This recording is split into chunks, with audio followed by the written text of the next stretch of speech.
tinotenda Mwari.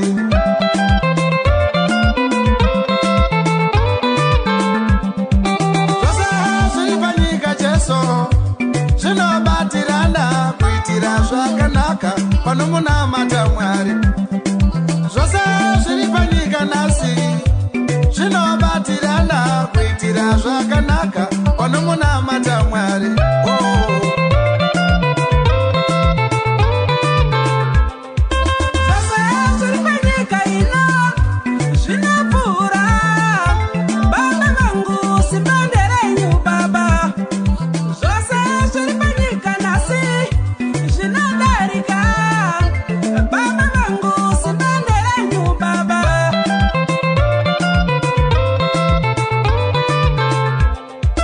Mberi kwatinoenda nasi tinoenda zvedu asi hatisive tinoziva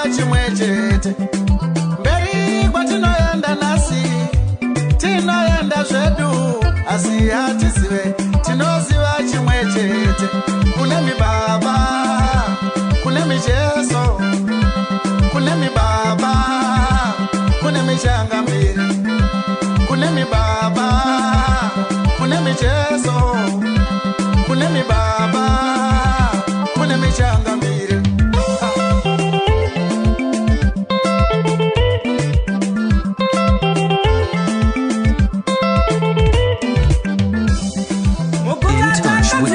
Online station, Zenet Radio, bringing you nothing but the best.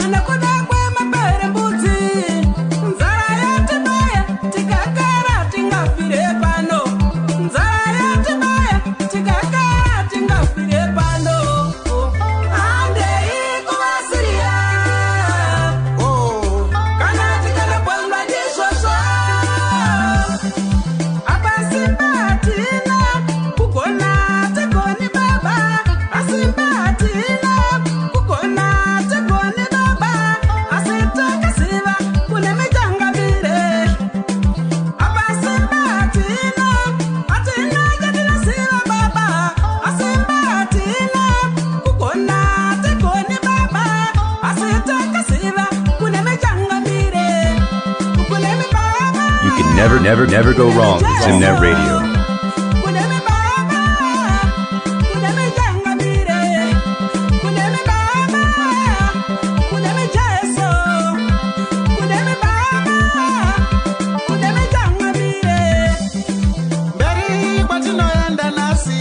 Kamba kandatora pabhama rakanzi Soko. Yes, Makadiko Zimbabwe. Mukoma Blessing Shumba, Pastor Blessing Shumba. Kamba kanonzi hande kumafaro. Chitima chamafaro chasvika, chitima chamafaro. Makadiko zvenyu kweswa mori. Thank you so much for choosing Zenet Radio Muswe Monday. It is a studios on fire. Hanzi steady nemuchocho madomasi mabhizi. Watsva mutomati.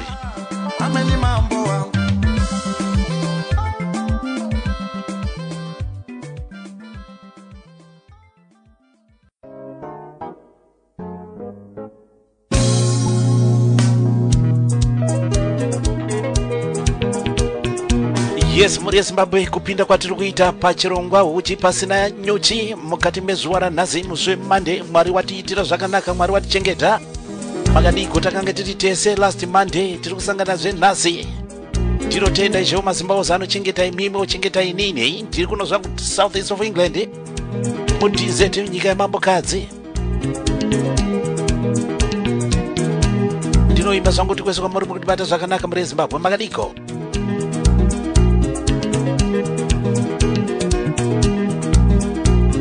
ndokuzivisai tiri mukati mezuva ranhasi ndichange ndiri kuzotaura namukoma Joseph Tiwafire vechikwata The House of Blessings muimbo gospel. Muchayoka kambo kamwe kaya kanonzi kambo katakaziva nezvavo kanonzaniko nonzi mushandiri washe music wakabva ita ndo zita remusic yavo inonzi mushandiri washe.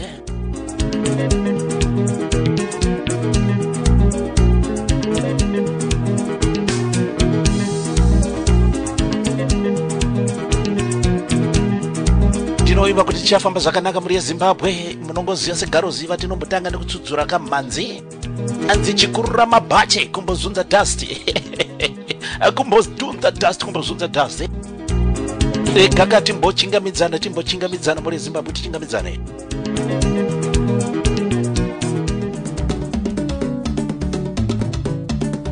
Mangwanani malala se dinotenda Mwari musiki watendera muone suara nasimi ama marala sei. Good morning, good morning. Muene suara kanaka, muene suara kanaka. Akuchengetedzei, akuchengetedzei. Akudzivirirei kutsawo, akudzivirirei kutsawo. Akuperekedzei kumabasa, akuperekedzei kuzikolo. Imi hama muene zuva rakanaka, Mwari yakuchengetei. Hama marara sei. Good morning, good morning. Yes, good morning. Musikira zvakanaka, vari kumuka, vari kuenda kumabasa, vapakati pakati pezuva, vari kumashure kwedu isusu. Yes, tinongochingamidzana pachirongwa. Uchipasina nyuchi, rekandimbotanga nemabig dara, the late great Mukoma Kenneth Chikorora. Mazinzi munowaziva nekuti pakambo kanonzi Sizidhori, ndatire kanditoro zvangu kanonzi Chigodora vaimbire. Vaifamba nechikwata chinonzi Black Elephant. Zonema. Makadiko. Chigodora vaimbire. Paneo vari mamichando. Yamari maro angoma. Paneo vari maruno rwavo. Chigodora vaimbire. Paneo vari mamichando. Makomero angoma. You can never go wrong with Zimnet Radio. Chigodora vaimbire. Paneo vari mamichando. Sandero angoma. Paneo vari maruno rwavo. Chigodora vaimbire. Paneo vari mamichando. Mukwinidaro angoma.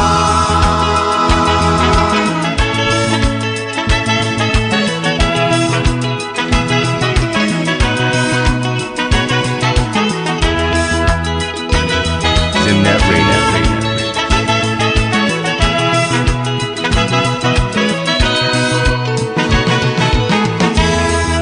Paneo vari pakufamba. Chigodora vaimbire. Paneo vari panzedo.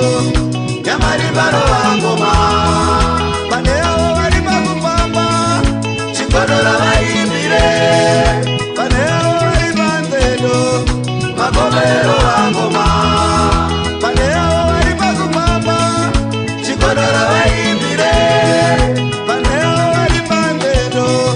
Sandero vangoma. Paneo vari pakufamba. Chigodora vaimbire. Paneo vari panzedo. Mukwinidaro vangoma.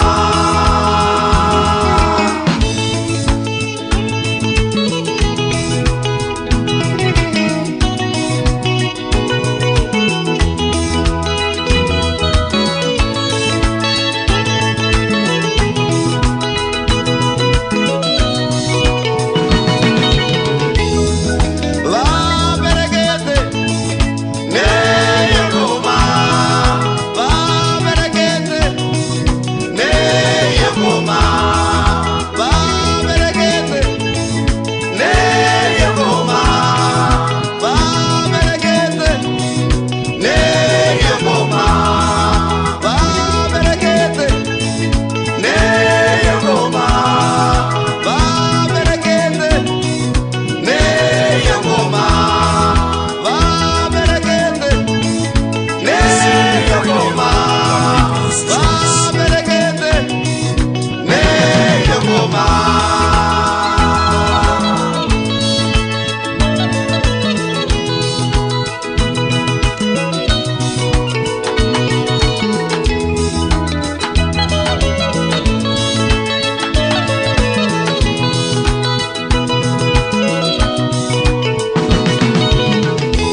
munyika muri yeZimbabwe ngoma dzinovaraidza dzinotandadza dzinoita kuti vaka vane misoro iri kutenderera vakateerera ngoma misoro inonyevenuka.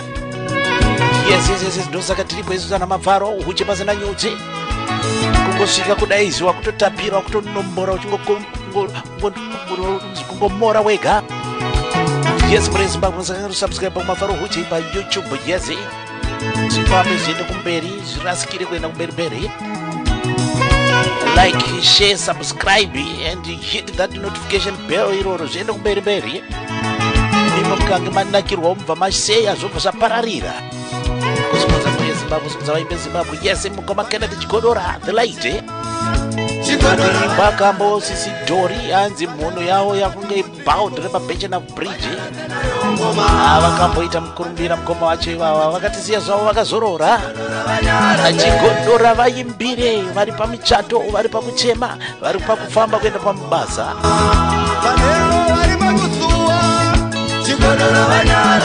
Munosuva neiko Zimnet iripo. Yes, zise vamwe makadiko.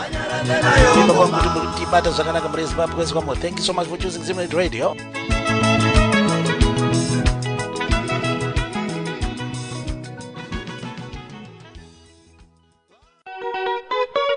Tombotsika gia rimwe chete rindomboramba ndakafamba zvangu nekuma old school. Neveranguena jazz band ivana mukoma Jona Moyo kamboka anonzi full stop. Ainze zvibhakera ndini bai. Zvonda ndini ndoda kufara chete, mafaro chete. Tukaini handidi chandinoda mafaro chete.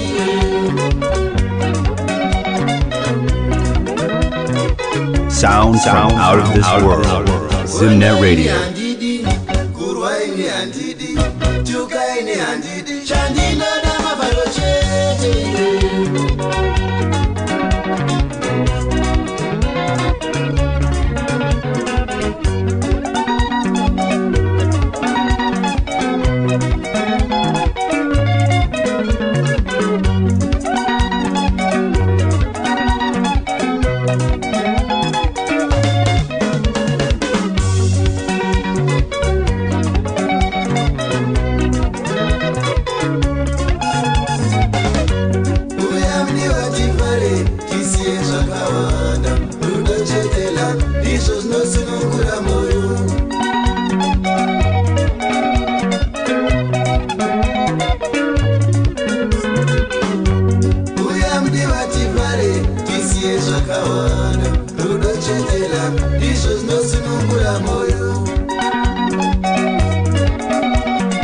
Zimnet Radio, the people's choice. Moyo wakaipa, unofarira ono, moyo utinye, unoda kona ropa, todini komambo, mutema, kuwatana chete mambo, kunokuda zvakawanda.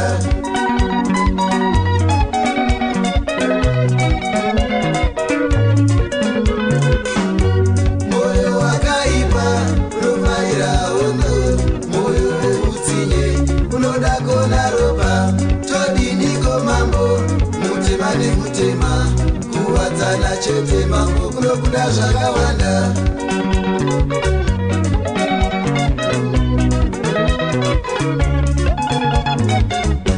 Bondo ini handidi, kurwa ini handidi, tuka ini handidi, chandinoda mafaro chete iwe.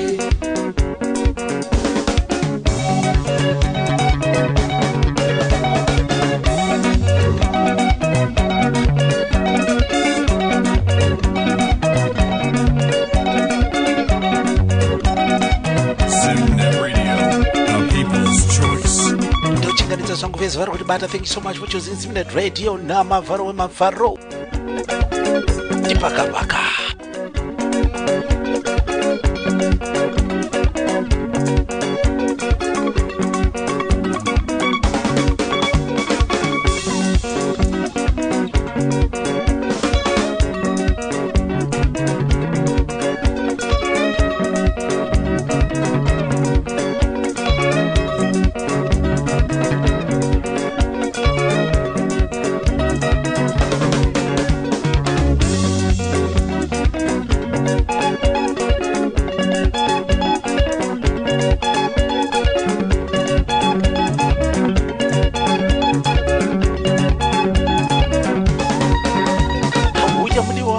Uyadivare, uyadivare, uyadivare, mdi wangu uyadivare.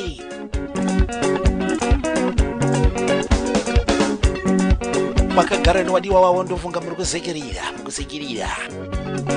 Kani kanga kusekerera kerudo, ndikange kusekerera uzokuti wanakidzwa bali kerudo ndokatiri kuda manje. Nditore mliwa wangu ndo wandidi. Nditore mliwa wangu ndienelewe. You're locked on to the hottest station. Zimnet Radio. Nditore mliwa wangu ndo wandidi.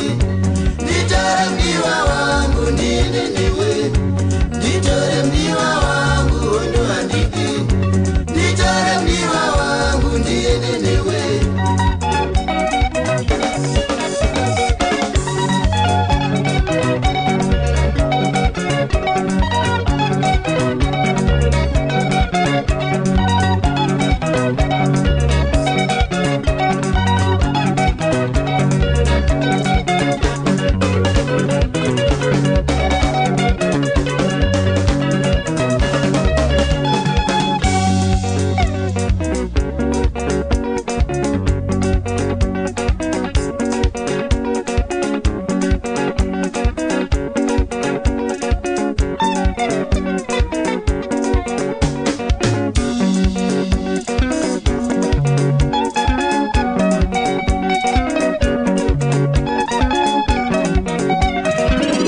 Mafaro on Zimnet Radio.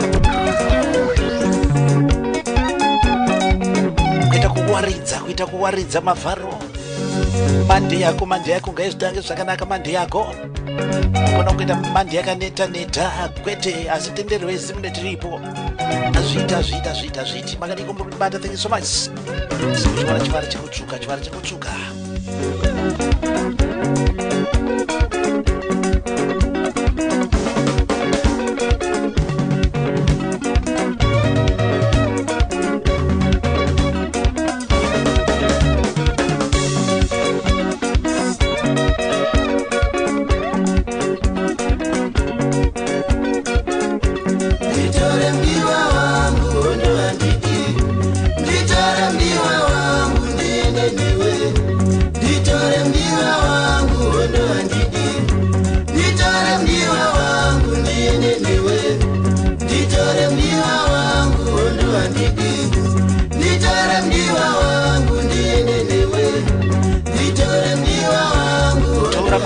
Uende kunovhara mbopomba noga zenyu kopane chakaipa ire.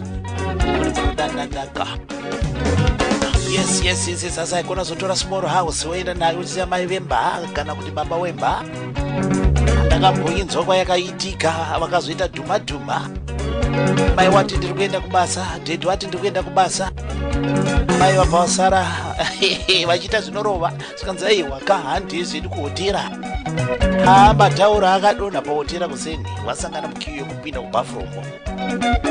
Vakaiba mukoma Jona Moyo devera kuenda Chespen kambwana full stop. Ndatega ndimotanga zvangu ndema old school.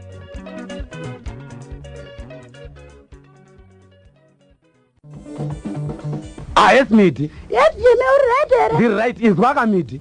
Zvana ndati ndikuroore zviya zvachaita. Naiko zvakare naiko. Kwete handisati ndapedza kufunga. Nai vantu vako minyama here chokwadi nai hainini zvangu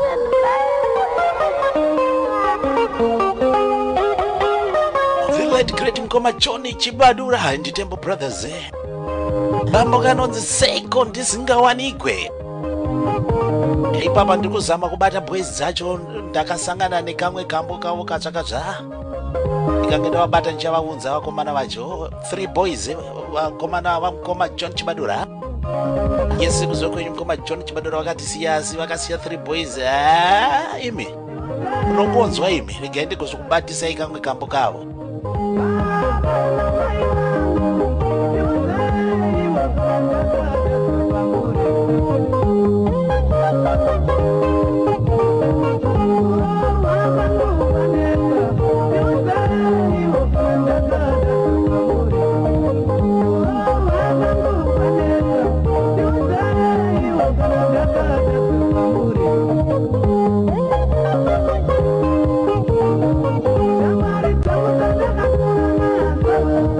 Sounds out of this world. Zimnet Radio.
Chema mwanasikana akati kunai vabereki chiko nai chiko ini zingawanikwe makabata dzipiko dzamakabata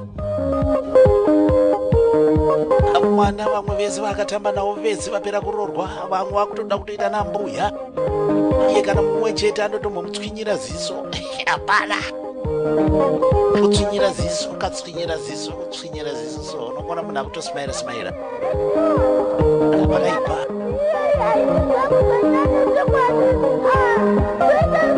ndoramba nokuchingamidza riso riribata pachirongwa yesu makadiko mambo wemavharo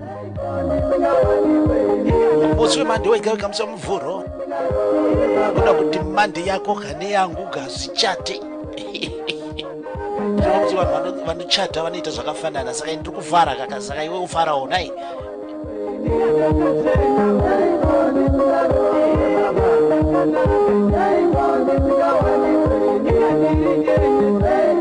dzimbo dzakadai idzi gold dust hadziwanike pese pese asi ukatamba nezi unokwanisa kudziwana. Ekatinzozikutera thank you so much mkoma John Chibadura.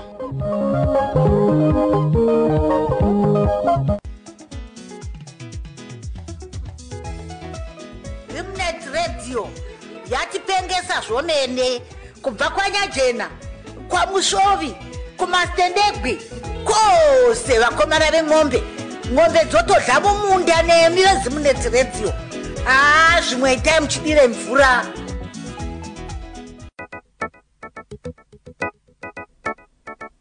You have a business and you really don't know how to get it out there? Why not advertise on Zimnet Radio? Send your email to marketing@zimnetradio.com. That is marketing@zimnetradio.com today.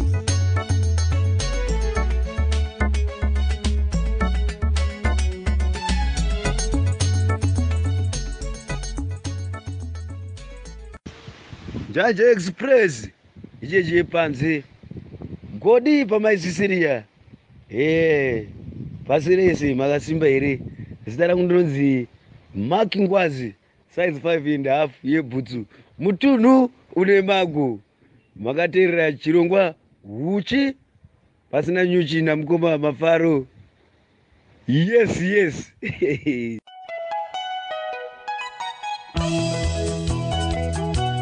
Kamkoma makingwazi wekunetsa nekambo kari kunzi anzi taurai madzoka Don't tell anyone about your vision.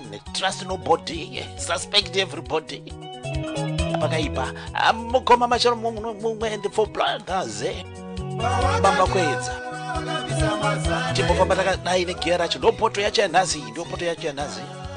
Pataiswera tainge patine bungwa tichironga zveiba yedu waitisalira ndokawasvika pamba nenguva mazuva tarorana onasi wapindwa ndengo wave kusvika mama kwedza mamwe mazuva atomboisha chose unenge uri piku baba verana kana wauya manyepo andienangu aumbonyara murume wangu rudo rwako rwaendana namainini auchaziva kana kumba chanotsvaga ikoko ini ndachishaya uchindisiya ndiri pano wave kuyera svika pamamasikati nevana uchavaziva.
Ndikuzivise kuti pamberi apo tikati fambe ndichange ndiri kuzokrosa kupinda mubudiriro mandichange ndikutaura namukoma Jose Tivafire and the House of Blessings ndo guest artist wedu mukati mezuva ranhasi musi weMonday. Munoziva chirongwa chinechi tinotaura nevayimbi saka ndichange ndakupai hurukuro yatakaita namukoma Jose Tivafire time rega timokungurutsa ngoma vari kutibata. Thank you so much muna Mambo Mafaro pa Desert Studios.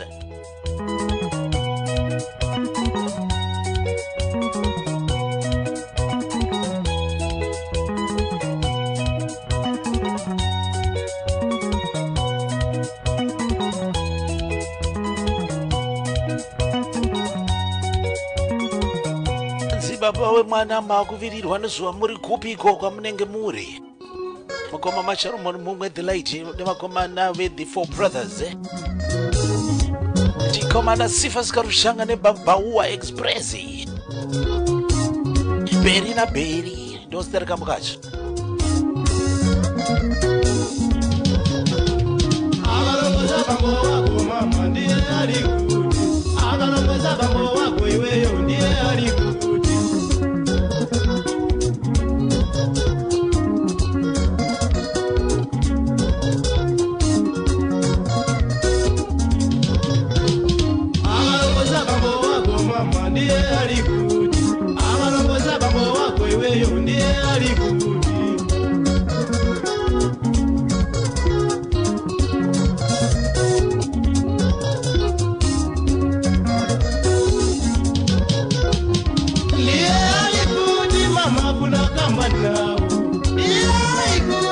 mama kuna kamba nao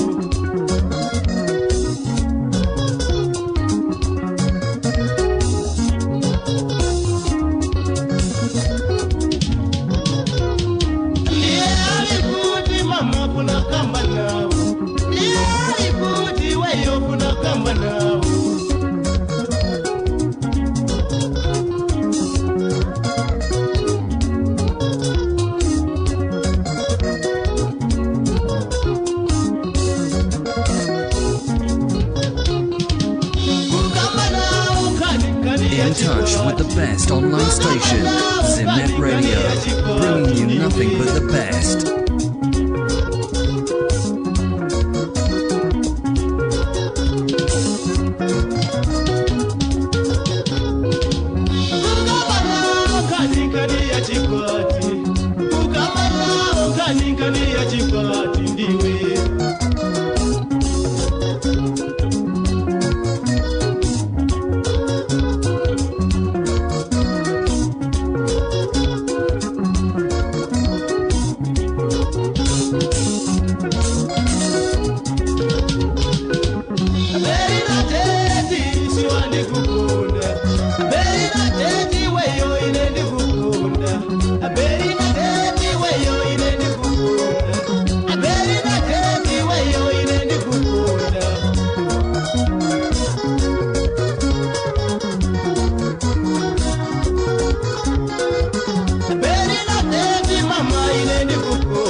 Chinjenga muchairo wechikomani chinenzi sifa zikarushanga nemabhauwa express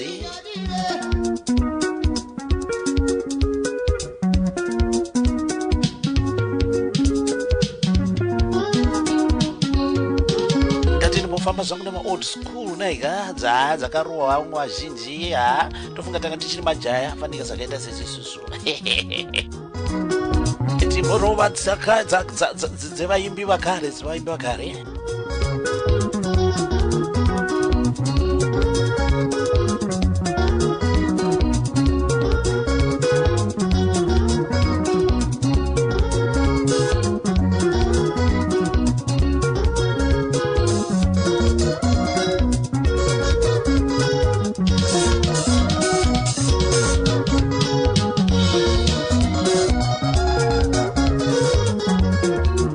vatatu kuchingaridza pachirongo uchi pasina nyuchi namavharo acho muzve mande zviri seiko kati seiko kamande kenyu aini kamwe kari dwedi ndinjiti tokutenda zvakanyanyisa nekuita Choose Zimnet Radio. Yes, musakange subscribe pamavharo uchi pa YouTube zvirasikire kana manakirwa nazvo mubva maita share zvoenda kumberi. Yes, munoda kungoita subscribe, like and hit that notification button naika ikamo kuti go ikako. shua usaninyadire berina deti wayo usaninyadire berina deti shua usaninyadire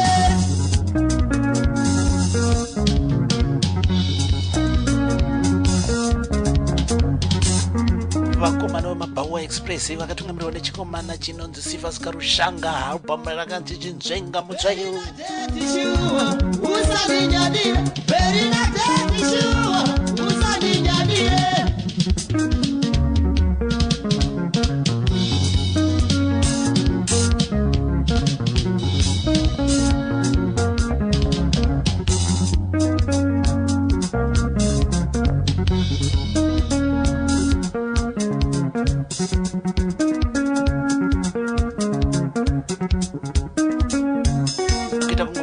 ngoma chete ngokungurutsa ngoma hatimiri batineti ndo zvedu zvatakabarirwa izvozvo izve.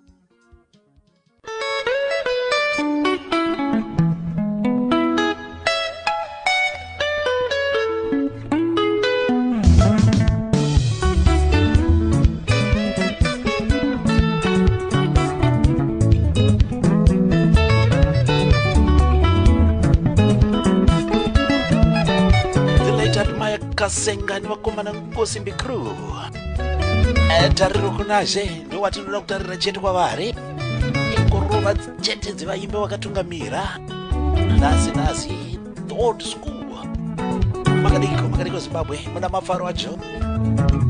Yes, mafaro wemafaro mambo wemafaro.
Best hits on the World Wide Web, keeping you entertained, informed, and educated. Zimnet Radio. Zimnet Radio.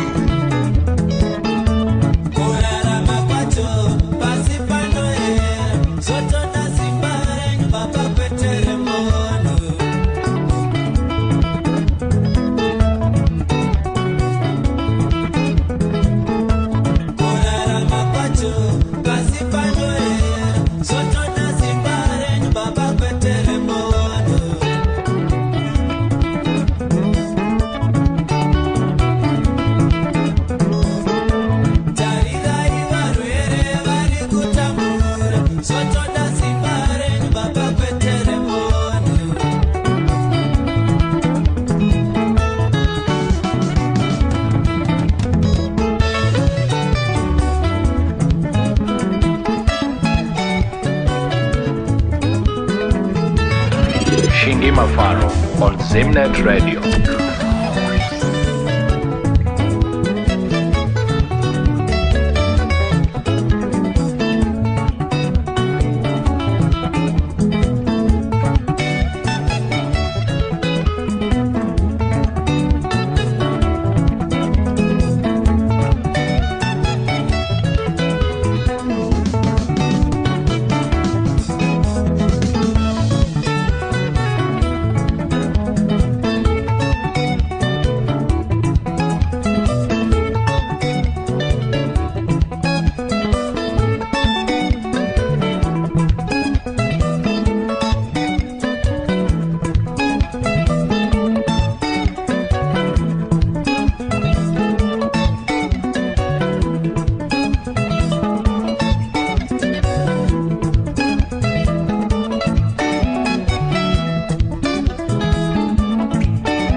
Zvedu swedi pasina mwari hapana zvinofamba agama kana zitariro kunashe. Yes, munamato kubva kuna mkomandi mayakazenga nengosimbi crew. Yes, vakatisira ngoma dzatiri kutandara nadzo, ngoma dzatiri kufara nadzo. Atsire ndatirega ndimbofamba nevakatungamira, ndimbodzora dangariro. Marikubata, thank you so much. Yes, tiri pachirongwa kuti pasina nyuchi makadiko Desert Studios. Dzongororo nesimba.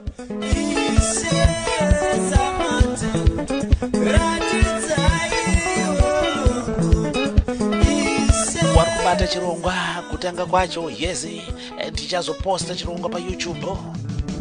Saka unoda kuti uite subscribe, uite share and like, hit the notification bell ipapo zichateka.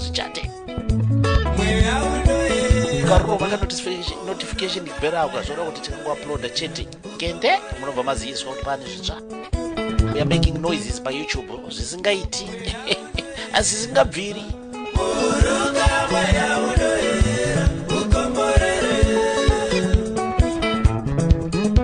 Kama kachipera chamboti nzembitsana. Yes, timbotengesa.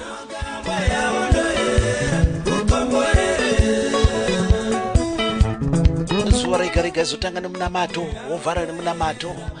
Yes, unongochita lock makomborero naiga. Yes, makadiko Zimbabwe.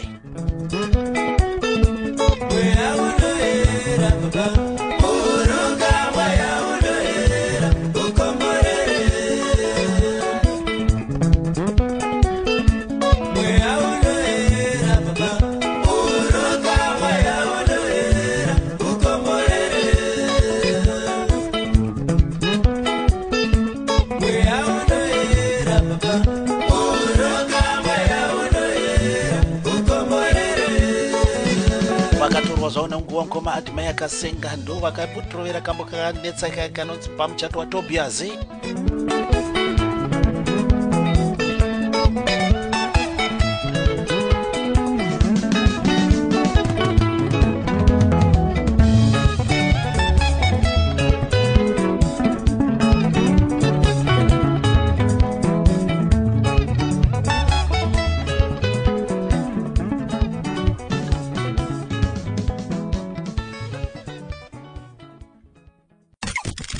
Make the whole world know about your business. Advertise with Zimnet Radio. Email marketing@zimnetradio.com.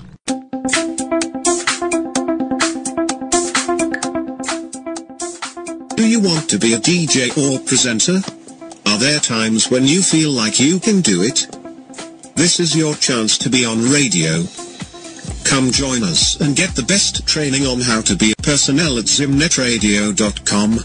And fulfill your passion. Zimnet Radio, the people's choice. This is Clyde Malunga calling from Zimbabwe, and I wish you a good listening of Zimnet Radio. Bye-bye. Ciao, ciao. To teach Mutaz what it is like it is Zaziri. Continue listening to the favorite radio station in the whole wild world, Zimnet Radio. Now. Today's best music.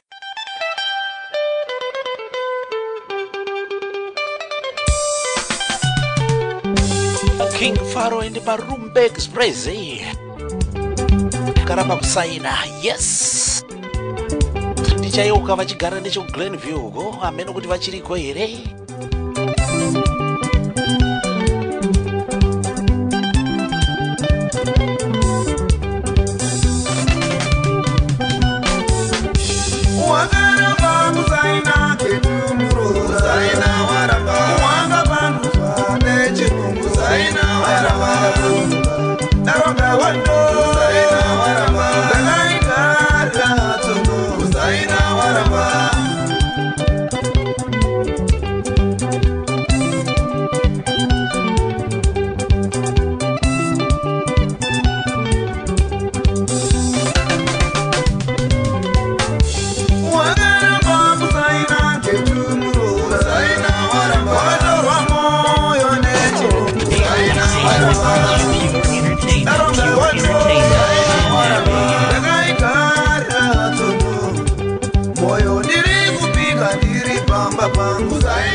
Acho angane ma defender amene kuti kore uno ichiri kwere defender pakaipa bekake ndo satinoita watch out.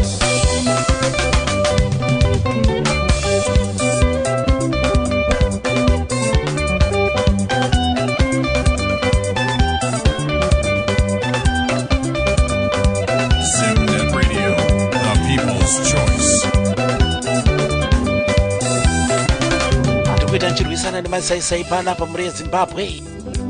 Saka musambosuduruka zvenyu.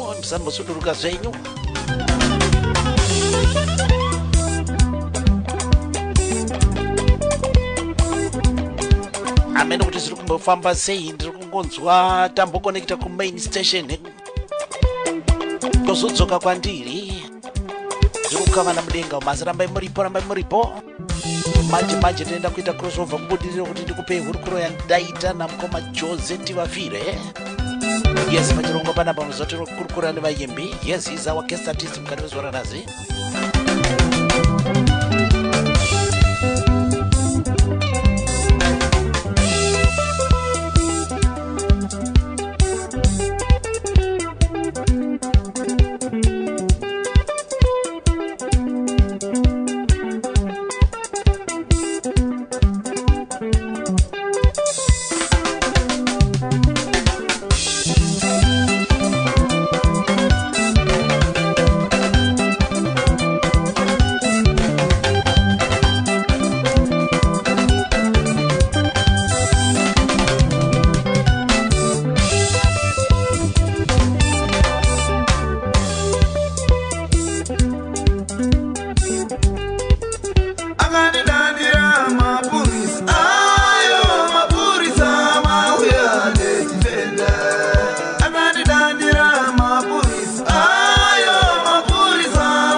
wakaramba Usaina wakaramba Usaina wakaramba Usaina waramba waramba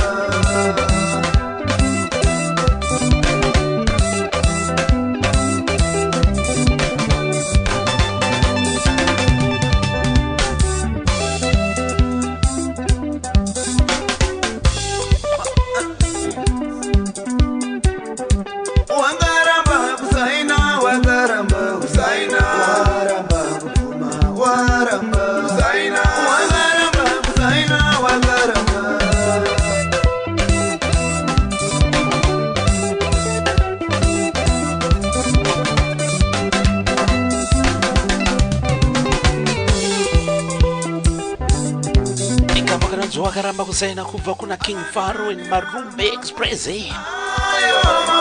Anzi wakaramba kusaina kakaritsana akapedzera adedza defender Rizakaene madefender Chaka chichimota chimwe chataizoti Range Rover kana Land Cruiser ameno kana chainge chakanzi defender ameno makore acho achiriko ere madefender vari muZimbabwe tunzeiwo Vari kubatisa pachirongwa tekizo macho imuna mavharo pa uchipasira nyuchi yes zviri seiko parise pamoyo famba nebhora timu yakabayiwa maganazi muriko seiko maganazi makadi ikoko yes vese vasanawo nokuchingamidza pachirongwa pamberi nekusapota timu kana ichiita zvairi kuita izvozvo rambai makadzvanya ipapo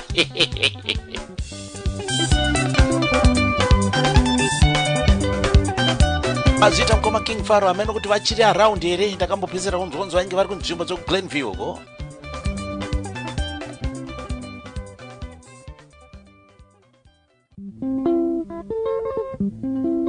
Zimbabwe cha Kings mkoma Mitchell Jambo tikasataura zvavimbizo hapana zvimwe Gorerino amaina kazvikunga kuti ndirore yevimbizo Gorerino amaina kazvikunga kuti ndirore yevimbizo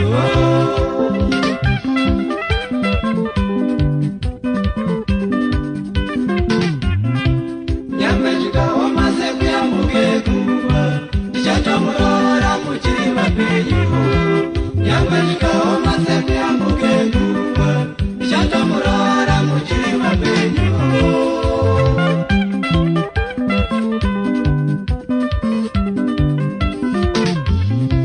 Vimbizo wepiri mumbai kwamambo wemahuru yashekundotokambo Vimbizo wepiri mumbai kwamambo wemahuru yashekundotokambo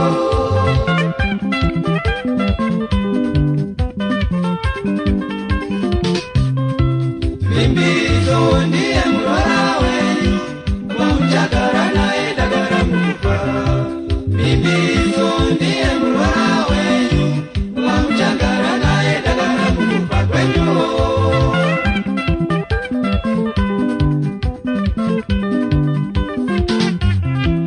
Unu wake unozadza mukombe semvura yatingamwa tose tikakwana Unu wake unozadza mukombe semvura yatingamwa tose tikakwana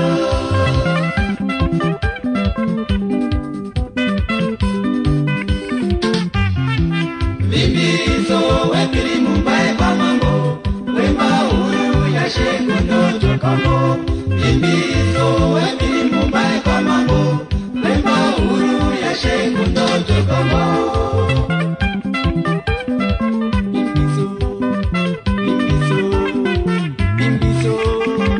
Vimbizo na iwewe Vimbizo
kakarira uri papi kakarira uri kupiko kanaka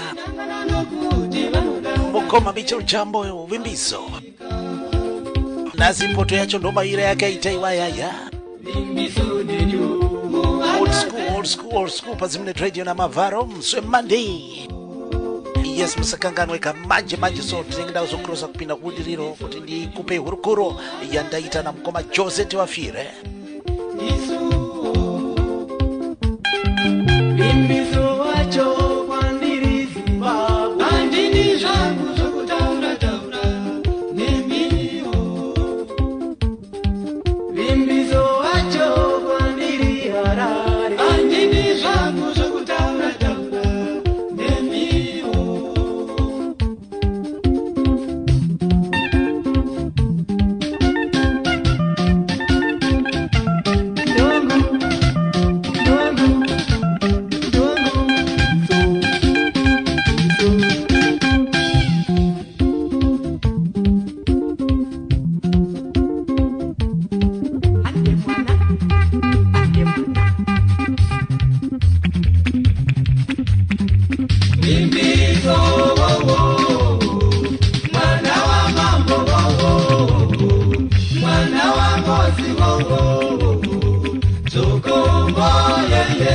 Ndiko kama kanonze vimbiso kuna mkoma Michel Jambo ne Zimbabwe cha Kings. Yes tate kati mufamba zedu ne old school.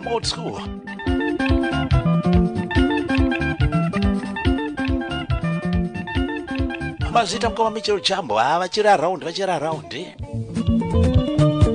Yes kuipa chete kumeso wakoma naimi Maxist Brothers.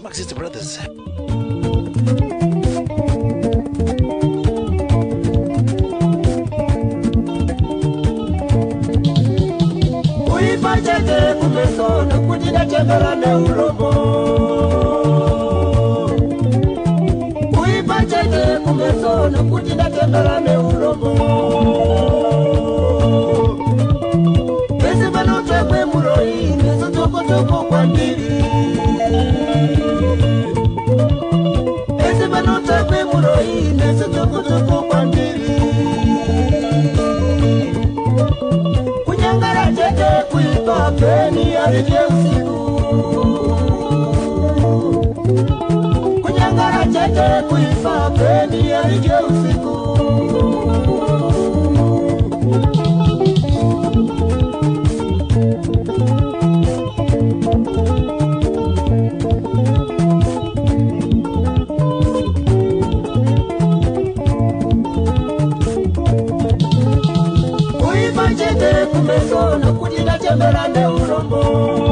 Sounds from out of this world.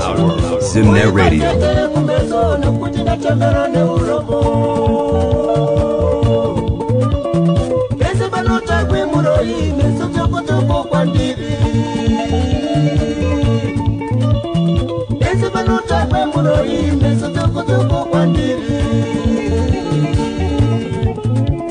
Kunyangara chete kuifa peni arije usiku. Kunyangara chete kuipa peni arije usiku.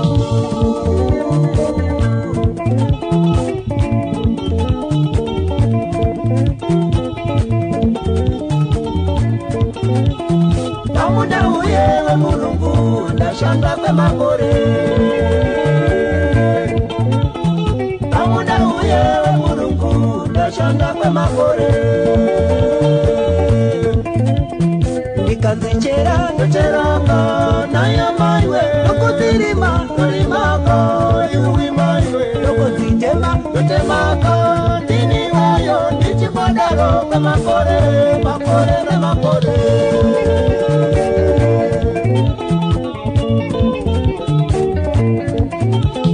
Nikanzichera ndocheraka nayo maiwe nokutirima torimaka iwi maiwe nokuzitema totemaka ndini wayo ndichibodaro kwe makore na makore.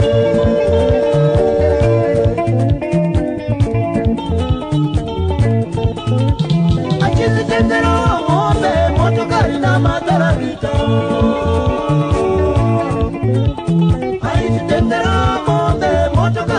matarakito alitutengera ng'ombe motokari na matarakito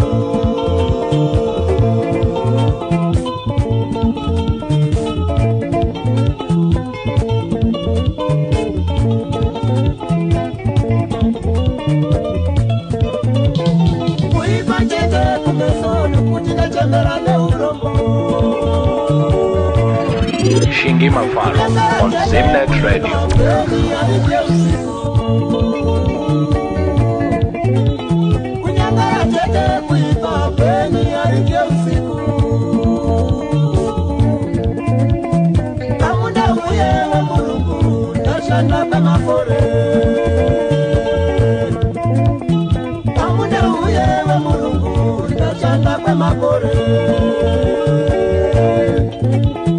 Ikanzichera tucheraka naya maiwe Lokutirima norimaka yuwi maiwe Lokuzinjema tutemaka Ndini oyo ndichibadaro Makore, makore na makore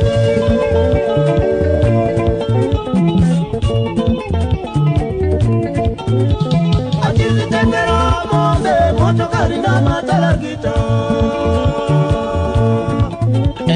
zvimwe zvazo kudo kushata zvaro asaombonzwa kunzi rakadya usiku hazviiti. Yes ndo mafambiro atokuita nechirongwa mukati mezuva ranhasi muri Zimbabwe. Yes, Marxist Brothers, Simon naDyson Chibetu. Ndinoziva kuti ndambodzora ndangariro dzakawanda ipapapa. Boya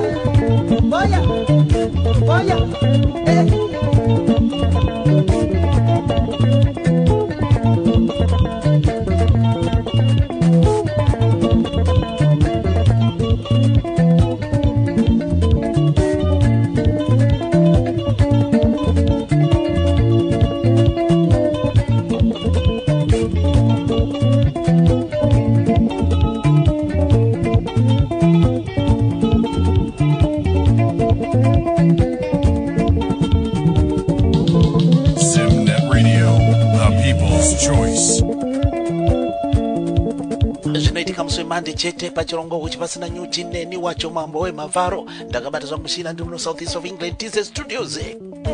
Yes, chipaka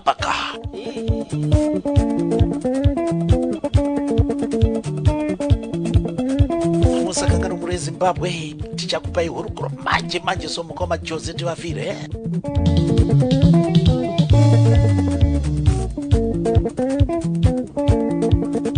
muimbi wedzimbo dzechitendero.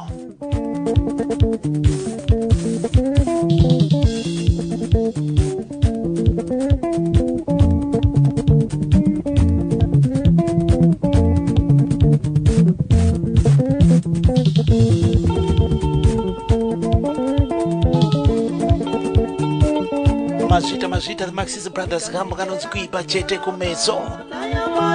Zvimwe zvazvo hanzi kudo kushata zvaro asi rakakwira mawere kwasviba. Harichi usiku kudo harichi usiku hazviiti. Ngatinzozvikutera.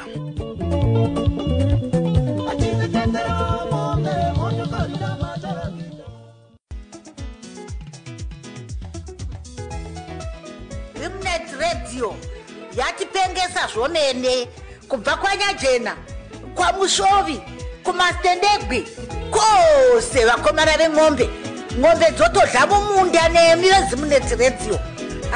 Zvimwe itai muchidire mvura. Welcome to Zimnet Radio, your 24/7 internet radio station. Zimnet in a flavor, Zimnet in a danger. One time in a flavor. Zimnet Radio, Yakabaka.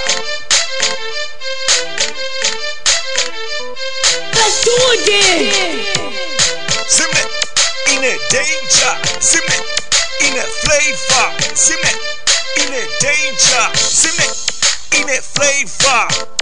Zimnet. Zimbabwe's #1 internet radio station, broadcasting to you live 24 hours a day.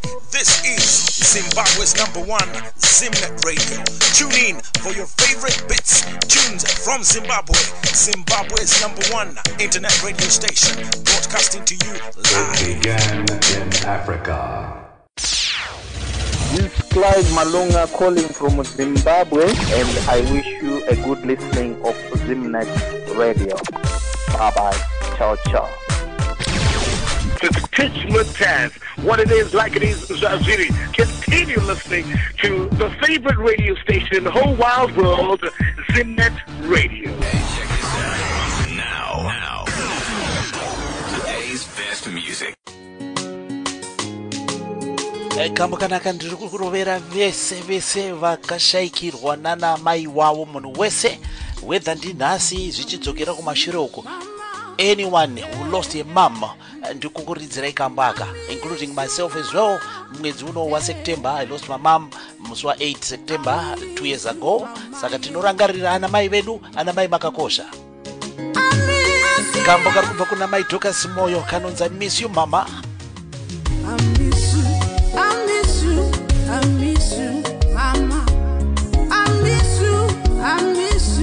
I miss you, mama.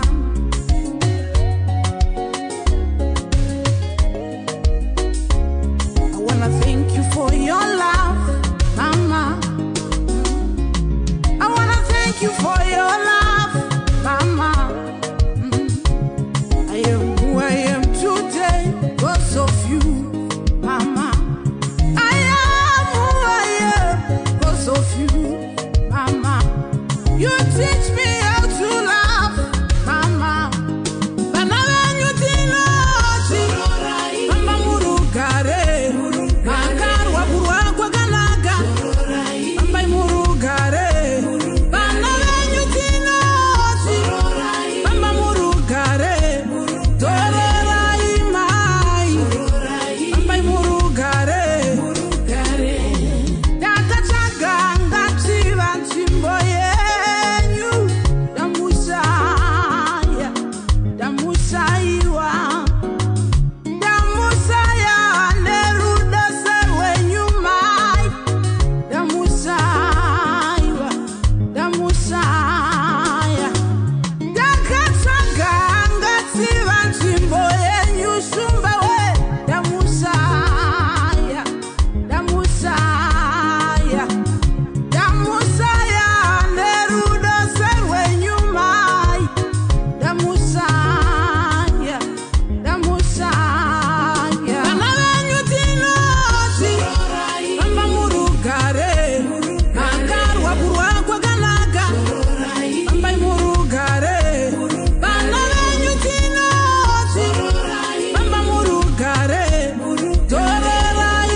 yes kambaka ndati ndikurovera wese munhu akashayikirwa namai.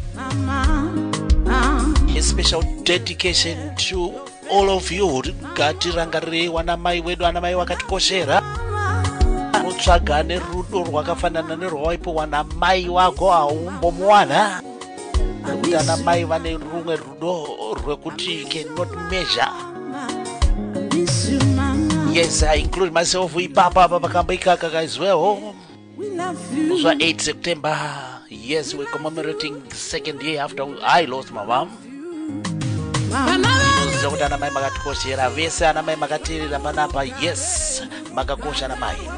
Love you all anamai. Kama karuva kuna mai toka simoyo kudani mamtare umo. Echikwata chaukananzika kanzi chinonzi The Heavenly Melodies. Yes, vakangotikuritsira isingu. Asi vane album ichacho anonzi Bvisai Marara. Vakabva kurwa kwakanaka. Yes, vabereki vedu vakatungamira. Nguva ichakwanira munhu wese mufunge zvenyu. Tichisiya a legacy yekuti tinorangarirwa mukuita zvakanaka. Saka tichirangarira wabereki wedu anamai wedu wakatisiyira nhaka. Chinhu chinonzi rudo. Munhu wese takadzidziswa namai chinhu chinonzi rudo. Pastor Ellen Anderson udani mamtare zvakare. Kunaka kwa Jehovah, kunaka kwa Jehovah.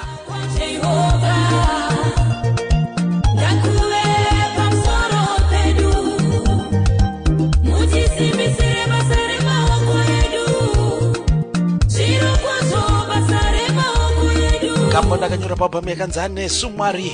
Yes, God with us.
munamato watiri kuisirwa na Pastor Ellen Anderson.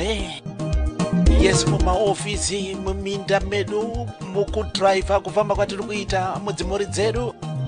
Mwari vatirangarire. Yes.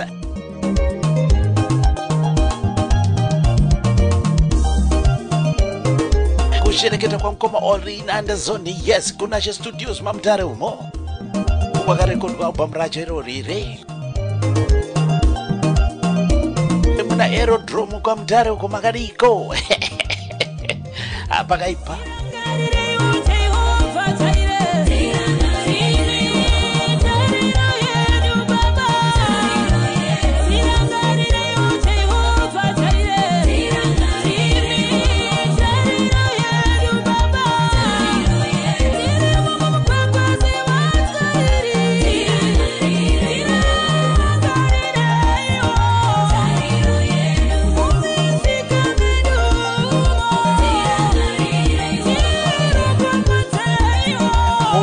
Mumizika vanotengesa mumizika omo. Yes, kunopafadzwa chete, kunopafadzwa maropafadza edenga kwese kwamuri kana mumastudios sezvakaita isusuwo tirimo mumastudios kudai zeye mablessings nemi vatereri kwese kwamukuterera muri kudzimba dzenyu ikokoko munamato watiri kupuwa naPastor Ellen Anderson. Kunaka kwaJehovha.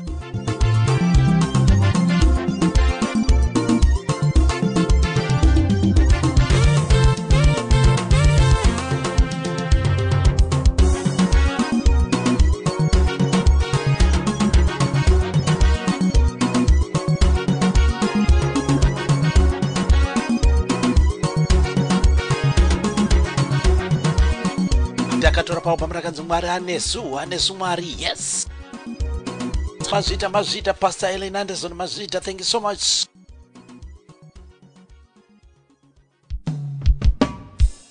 Kutora zvakare vamwe Pastor Barbara Chivaura vanobuda nokuCrainbone umo. Kambo kanonzi mudiwa wangu. Yes, Jesu mudiwa wangu.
Online station, Zimnet Radio, bringing you nothing but the best.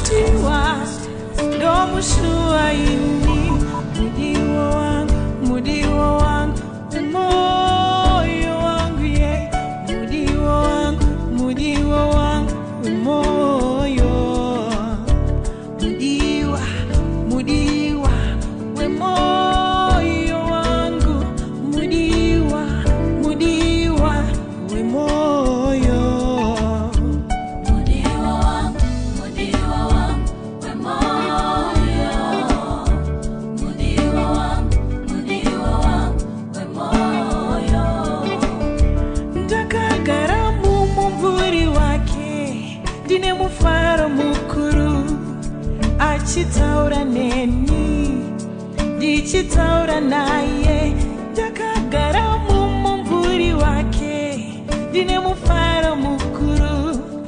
Achitaura neni wo, dichitaura naye, mudiwa, mudiwa, we moyo, mudiwa wangu, we moyo.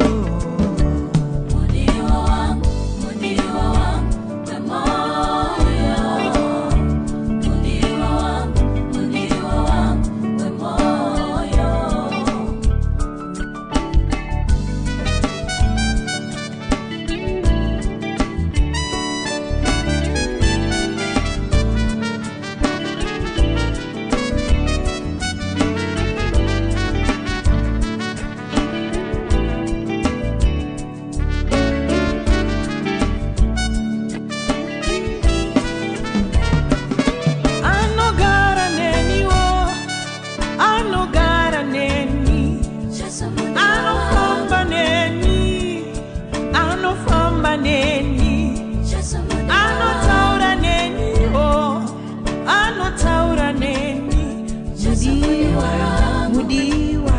we moyo, mudiwa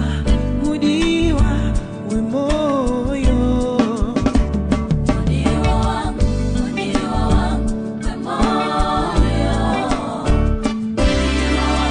mudiwa wangu we moyo. Anogara neni dino vimba naye, rudo rwangu naye, rwaka simba serufu. Anogara neni dino vimba naye, rudo rwangu naye, rwaka simba serufu. Mudiwa wangu we moyo wangu, mudiwa we moyo, mudiwa wangu we moyo wangu, yeah. Mudiwa wangu. You're locked on to the hottest station. Zimnet Radio.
Ndakatora paalbum yakanzi Adonai, Pastor Barbara Chivaura kubuda nemukraimboni Marare umo. Yes, mudiwa wangu, Jesu mudiwa wangu. Yes, vanhu vadiwa wavo munoziva zvamunoitirana nai, munodanana muchitengerana tumaruva, muchingoitirana zvakanaka so kureva kuti Shoma Simbaus anotiitira zvakanaka. Isusu dzimwe nguva ndisu tinombotiza pakaipa. Tinoimba mune Zimbabwe kuitwa zvakanaka, musakanganwe tichange tiri kuzokrosa kubudiriro wanichange ndiri kutaura naMukoma Jose tivafire. Well, ndiri kupa hurukuro yandaita navo Mukoma Jose pachirongo panapa mukati mezuva ranhasi.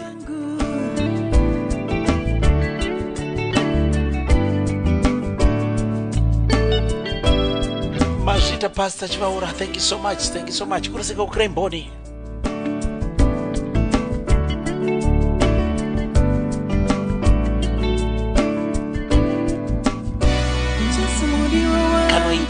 Kanoita nai kakanyorovera.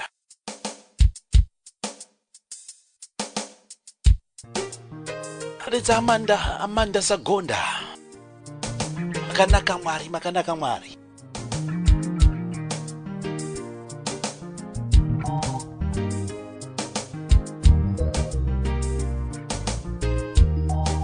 Ndakanyorora paubhambu yakanzi Uyai Kwandiri.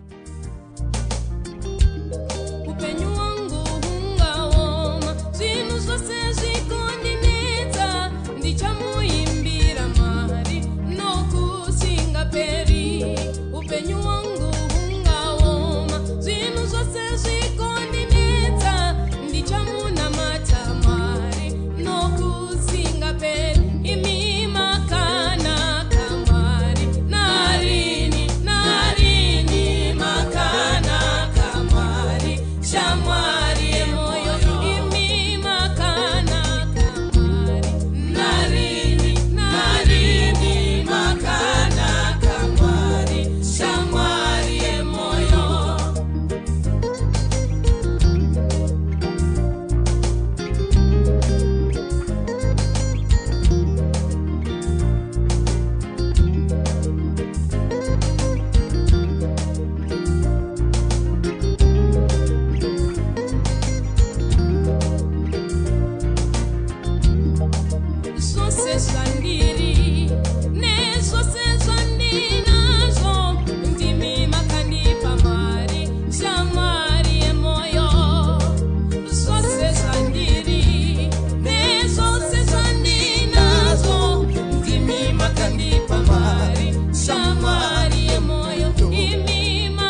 Shingi Mafaro on Zimnet Radio.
Yesi mumhuri dzedu nevana vedu ngazitotenda Mwari nekuti zvakawanda zvavanotiitira tinoitirwa zvakasiyana siyana, ngatizotenda Mwari nekuti vakanaka.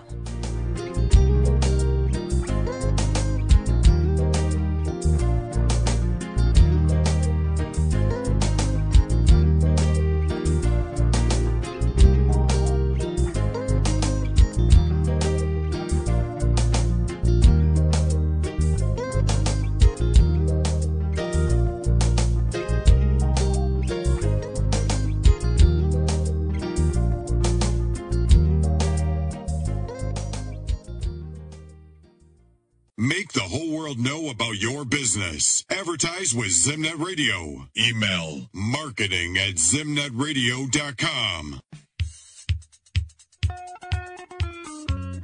DJ zvamunondiona kudai chakaita kuti nditeerere Zimnet Radio kumakore aya inyaya yekuti iredio inozivikanwa nekurova museve chaiwo.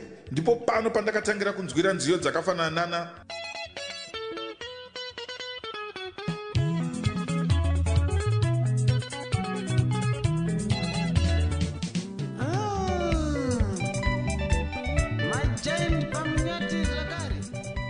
museve ndizvo rova mwana wamaipinza kamwe pinza aka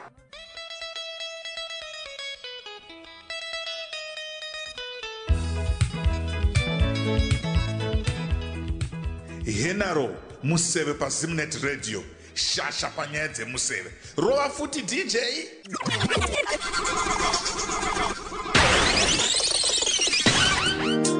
Zimnet Radio baba. Neveniro notorwa nevazhinji alongside Dr. Sawanda Bandside Mega Pen Studios. Shabara bari bare. Yeah man. Those are tonight. Neveniro ino kwenye mimanzi. Nichaiterera kushika ndaneta. Uri kuse ingori inapita. Inonena kiza varume wei. Neveniro ino kwenye mimanzi. Nichaitengera maoi. Uri kuse ingori inapita. Nichaiterera kushika ndaneta. Upenyu wangu ndinofara zvakanyanya kana ndakaterera paZimnet Radio. Vashamarari vanonyatsozora bata kuseri nekuseri kukugadzirira size. Ma-DJ itai basa sebasa musadzokere shure. Ndimi vacho vakabata upenyu hwevaimbi. Ndinokutendai ma-DJ, ndichakutengera Mercedes-Benz. Ivi muri pakati pemwoyo wevaimbi. Zimnet Radio, you're the one. Neveniro ino kwenye mimanzi. Ndichaiterera mazuva ose. Uri kwese ingori inapita. Ingori inapita pima oi. Neveniro ino kwenye mimanzi. Ndichaitengera maoi. Uri kwese ingori inapita. Ndichaitengera maoi.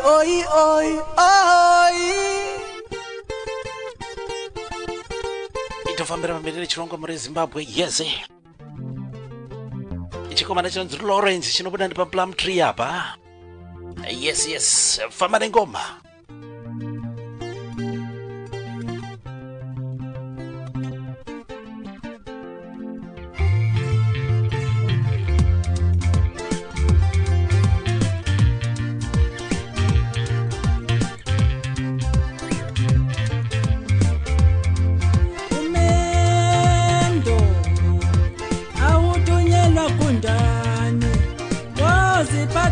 kahle ogcina imiyalo yabazali umendo awuthunyelwa kunjani oziphatha kahle ogcina imiyalo yabazali umendo dadewethu awuthunyelwa kunjani oziphatha kahle ogcina imiyalo yabazali hamba kahle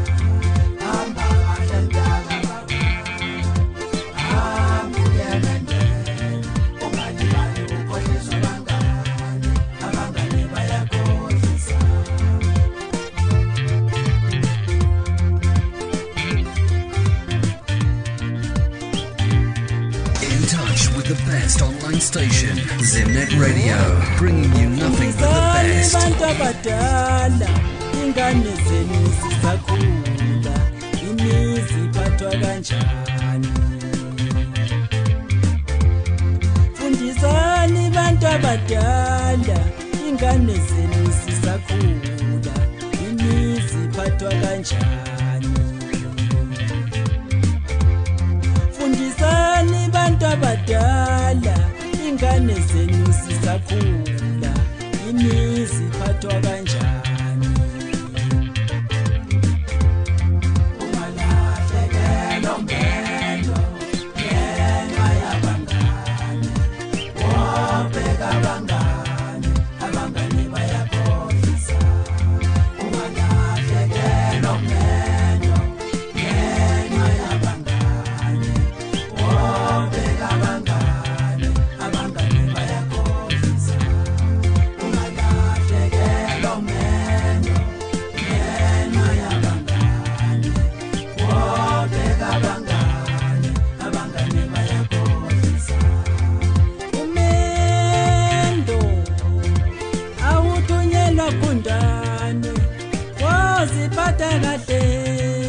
ogcina imiyalo yabazali umendo awuthunyelwa kunjani oziphatha kahle ogcina imiyalo yabazali fundisani abantu abadala ingane zenu zisakhula imizi iphathwa kanjani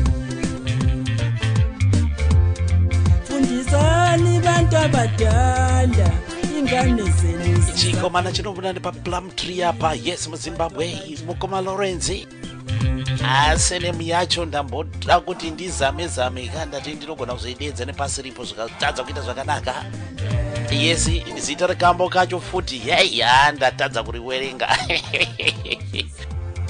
ndosaka ndati ndine chikumbiro chekuti dai ndikakwanisa kuwana munhu anondidzidzisawo rumwe rurimi rwezirishona ndoreva ndiberera yes nekuti ndikatuke vanhu asi zvizoita zvakanaka asi kune vari kunzwa ndinofunga kuti manakirwa nako kamboika kaka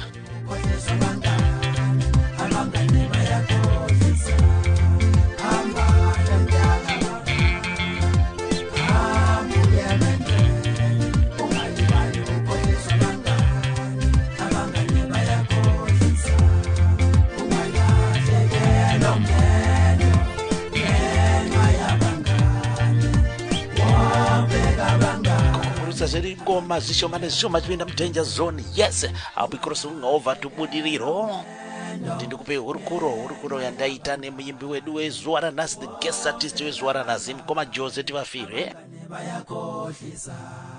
ungalahlekelwa umendo ngenxa yabangane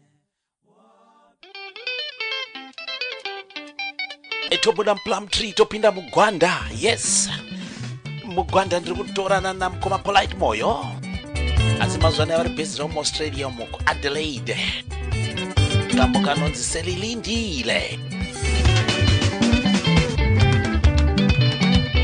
kubva papo mekanzi fundani izinto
Zimnet Radio.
Yes, mazita Mugoma Polite Moyo Indodeza Mugoma Martin Smanda Dolan Super Sounds.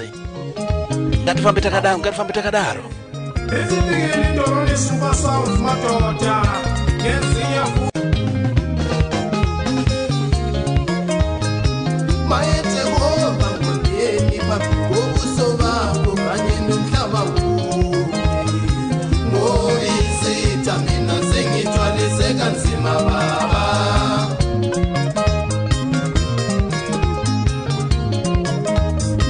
Maete woba ngondeni papi wobuso babo kanye nomhlaba Movisita mina sengithwalise kanzima baba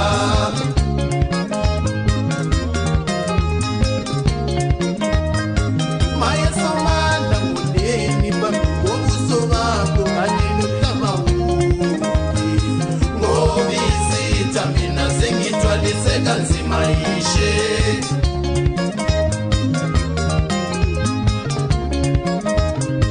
Maye somanda kundeni pabubo buso babo kanye nomhlaba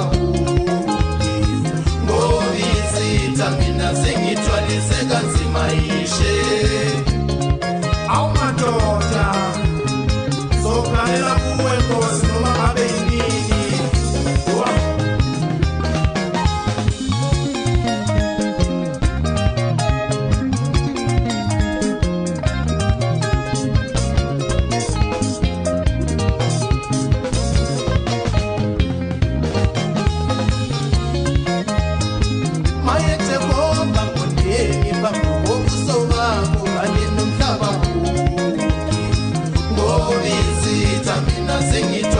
Kanzima baba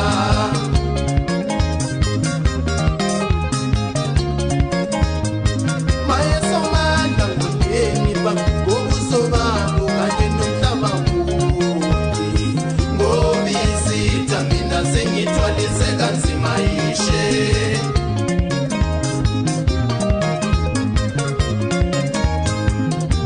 Izolo njengibuye emsebenzini ngatholi indaba ezibuhlungu sithi mfowethu segoli bambulele befundise lula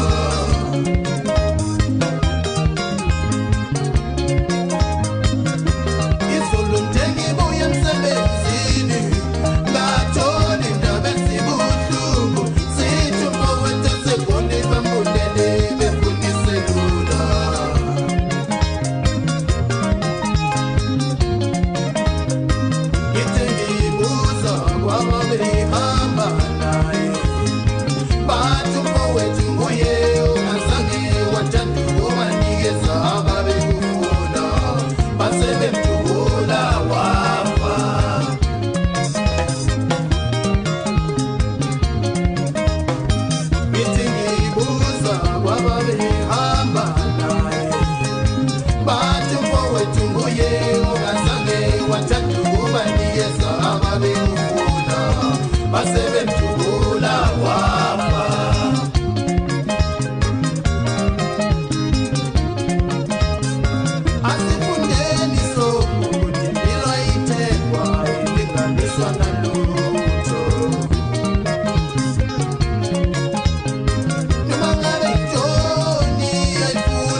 wani vakomana ndulani sivasanzwa vakatungamirirwa namukoma Martin Sibanda. Ndichiri kukakata navo kuti ndione kuti ndingavaunze here pachirongwa kana zvaita chakubatisa chete. Yes, vane album ravo rinonzi Yapfuma, latest rikupisa moto yakubatisa kana ndavahwina chete. Ngamotitaiwa mukoma Mavharo ndikuda kutombopinda mudictionary rangu reshona kuti ndione kuti ndingabatanidze masoko acho sei. Ngataiwa ina hora mukoma, chatinoda ndechekuti ndikakubvunzai nechiuna imopindura zvenyu nerurimi rwenyu rwamuri comfortable naro, hapana chakamboipa. Yes, saka tichiri kumbokakatana. Masari vandiwanira zvavo mubvunzo kuti tiwane time yekuti tiite interview yacho, asi zvichaita chete.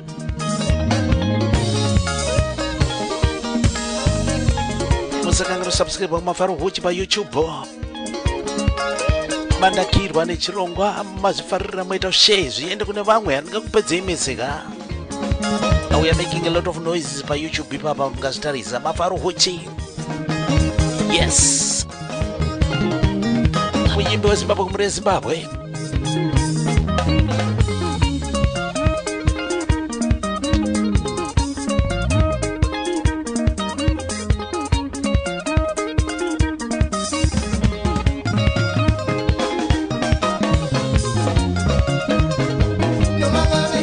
Ikamba kakachipera, yes, ndakuchigadzirira kuti ndichikupei hurukuro yandaita nhasi namukoma Jose Tivafire, our guest artist here.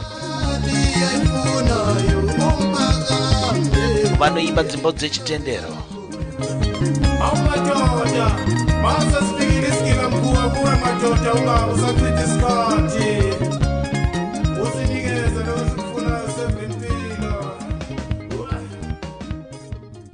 Mazita mukoma Martin Sibanda, thank you so much. Zedika vakazvikanga zvaita chete ndokuzivizai.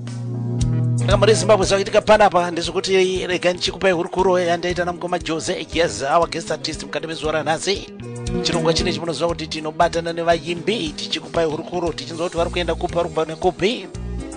Saka muimbi watinaye nhasi ndimukoma Joseph Tivafire, chikwata chavo chinonzi The House of Blessings, album ravo rinonzi Tiri Washe. Yes.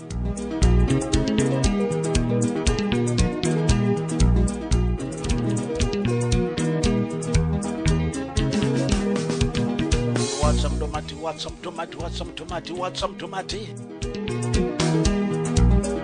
Wawendo wakazotanze steady nemuchocho bado mazimambizi. Muri Zimbabwe kusangana kwatikuita zvakare muchirongwa huchi pasi na nyuchi makariko. Yes.